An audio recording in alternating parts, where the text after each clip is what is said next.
Hi everybody. So I'm going to be talking about my table. So first thing was Maslow's hierarchy of needs. So that framework really put a priority on the basic human needs first, like making sure that the client has, like their air, food, and water before you move on to the next step.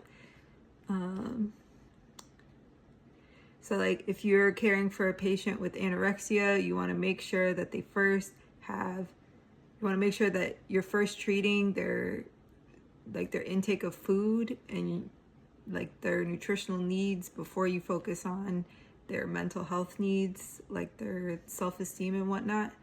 Second framework was ABCDE. So that stands for airway, breathing, circulation, disability, and environment. So first thing that you always focus on is their airway. You want to make sure that's open and patent, and then you want to focus on their breathing. Are they breathing normally? Are they having labored breathing? The third thing you want when you want to assess is their circulation. Like, are they hypotensive, hypertensive? Are they having any chest pain? So you kind of go into that framework. Third would be disability. So you want to assess their neural function. Are they answering questions appropriately?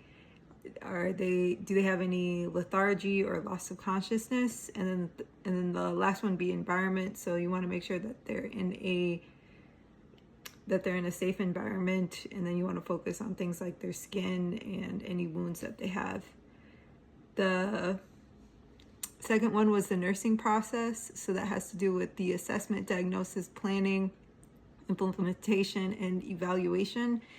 I found that this one was probably one of the more holistic ways of nursing assessments, and it was kind of like the foundation of what we do as nurses. Last one I want to focus on was, I did mine on acute versus chronic. So basically that means is that you always want to assess the acute issue first, and then assess and treat the acute issue first and then the chronic issue. So if you have a patient with diabetes and they're in DKA, you always want to focus on treating the DKA before you focus on stuff like their diet or their long-term insulin goals or what they're doing at home. So yeah.